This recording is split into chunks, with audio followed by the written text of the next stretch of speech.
नमस्कार दोस्तों, मैं हूं अभिषेक पांडे और आप लोग देख रहे हैं नूरा कुश्ती। दोस्तों, अगर आप लोगों को मेरा ये वीडियो पसंद आए तो प्लीज़ इसको लाइक, कमेंट, शेयर ज़रूर करिएगा। अगर आपने मेरा चैनल सब्सक्राइब किया है तो बहुत बहुत धन्यवाद। नहीं सब्सक्राइब किया है तो प्लीज़ इसको सब्सक्राइब कीजिए। आपका छोटा सा सहयोग हमारे लिए बहुत बड़ी कीमत रखता है। दोस्तों, आप लोगों ने तौकीर रज़ा का नाम सुना है क्या? तौकीर रज़ा, मौलाना तौकीर रज़ा एक इस्लामिक स्कॉलर हैं जिन्होंने अभी एक आह्वान किया है, उठो मुसलमानों, तैयार रहो, हमें अतीक और अशरफ की हत्या का बदला लेना है। कौन से युग में जी रहे हैं मौलाना? है? और कौन से मुसलमानों का आप आह्वान कर रहे हैं? एक भी मुसलमान तुम्हारे कहने पर अतीक और अशरफ की हत्या का बदला लेने के लिए जाएगा?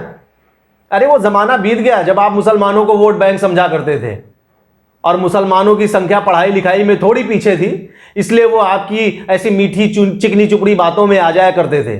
आज हर मुसलमान जानता है कि उसका धर्म क्या है, उसको किस लाइन लेंथ पे चलना है। तुम्हारे जैसे मौलाना की वो एक ना सुनेगा। हाँ ठीक है, तुम्हारे कहने पर कुछ सिरफिरे हैं जो इस बात को सुनकर उद्वेलित हो जाएंगे, क्योंकि कुछ लोगों ने जाकर अतीक और अशरफ के कब्र पर फूल माला चढ़ाया था, तिरंगा फहराया था। फिर उनकी क्या दुर्गति हुई है उन्हीं से जाकर पूछिए। पटना में कुछ लोगों को भी हिम्मत मिल गई थी नमाज के बाद नारे लगाने की, कि हम बदला लेंगे। बस ये गिनती बहुत कम है। बाकी जो मुसलमान हैं उनसे पूछो। मेरे घर के बिल्कुल सामने एक रहते हैं, मेरी बिल्डिंग में नीचे सब मुसलमान भाई भरे पड़े हुए हैं। किसी एक बंदे से पूछ लो कि क्या तुमको अतीक और अशरफ की हत्या का बदला लेना है? वो शायद नाम भी नहीं जानते होंगे, कौन अतीक कौन अशरफ। ऐसे लोगों को जमाना 2 सेकंड में भुला देता है। अरे आप चकिया जाकर पहले उन मुसलमानों से मिलो जो इनके आतंक के सताए हुए थे। कभी आपने जाकर उनसे सुध ली जिनकी जमीनें हड़प कर अतीक अहमद ने अपने इतने छोटे से झोपड़े को इतने बड़े महल में कन्वर्ट किया था? कभी आप जाकर चकिया में उन मुसलमानों से मिले? कभी आपने मदरसा कांड की पीड़ित उन लड़कियों से मुलाकात की, उनसे पूछा उनका दर्द क्या है? वो जो रात उनकी गुजरी है उसके बारे में आपने कभी उनसे बात की है? उनके मां बाप के आंसू आपको पता है? जिस समय अतीक और अशरफ मारे गए होंगे उन लड़कियों के दिल से ना एक ऐसा फोड़ा फूटा होगा, मवाद बढ़ा होगा, वो तकलीफ कम हुई होगी। उस रात को याद कर करके उनके आंसू सूखे नहीं रहे होंगे। कभी आपने उन पीड़ित लड़कियों से मुलाकात की? कभी आपने उस लड़की से मुलाकात की जो एक भाई की गर्लफ्रेंड बनती है और फिर उसके बाद 3 भाई उसको अपनी हवस का शिकार बनाते हैं? कभी आपने उनसे मुलाकात की? उन मुसलमान घरों से उनसे पूछा कि उठो मुसलमानों, चलो बदला लेना है। किससे बदला लेना है? हिंदुओं को मारोगे? प्रशासन को ध्वस्त करोगे? योगी आदित्यनाथ को मारोगे? पुलिस के ऊपर अटैक करोगे? क्या करोगे? क्या बदला लोगे? गंगा जी में कूद के तो जान नहीं दे दोगे। तो बदला फिर यही लोगे ना कि अतीक और अशरफ मुसलमान है तो हिंदुओं को मारेंगे, योगी की सरकार है तो योगी को मारेंगे, पुलिस कस्टडी में मारा गया है तो पुलिस को मारेंगे। क्या बदला लोगे? और तुम बदला लोगे? तुम्हारी औकात है बदला लेने की? मौलाना तौकीर रज़ा, तुमको उमेश पाल हत्याकांड में जो एक शूटर मारा गया था गुलाम मोहम्मद, उसके भाई से सीखना चाहिए।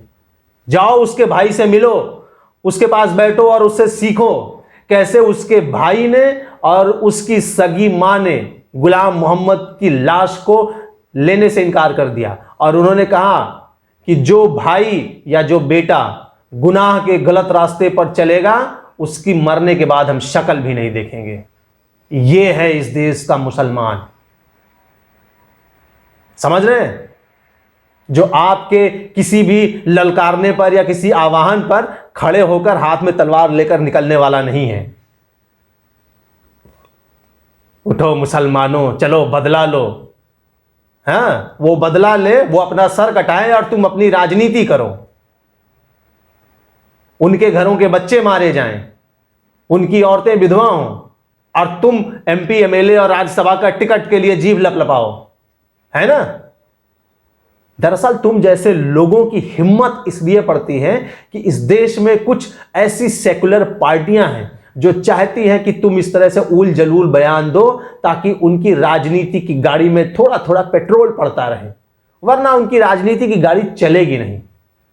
लेकिन आज नहीं तो कल उनकी राजनीति की गाड़ी का इंजन फेल होना है, क्योंकि इस देश का मुसलमान अब बहुत समझदार हो गया है।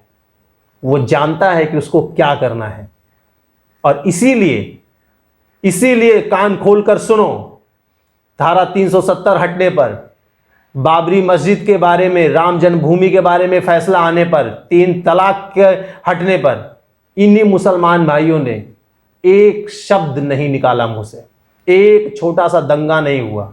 क्यों? क्योंकि ये जानते थे इनके अंदर वो टीस थी, हर घर में वो लड़कियां थीं जो तलाक का दर्द झेल रही हैं। वो जानते थे कि ये कितना खराब है, बस वो तुम जैसे लोगों की वजह से वो कह नहीं पा रहे थे। वो ये जानते थे कि जम्मू कश्मीर में जो धारा 370 लगी है वो कितनी खराब धारा है, वो देश से अलग कर देती है एक स्टेट को, उसको हटना चाहिए। वो जानते थे, लेकिन वो तुम जैसे लोगों के दबाव में आकर इतने सालों तक बोल नहीं पाए थे।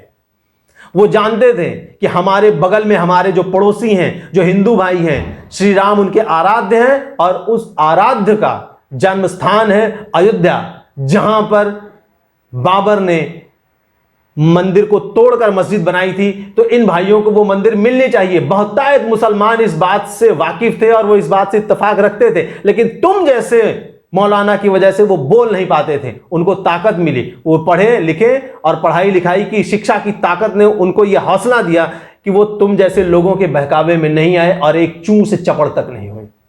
तो इसलिए याद रखो, ये अतीक और अशरफ के मरने पर कोई मुसलमान बदला लेने नहीं जा रहा है।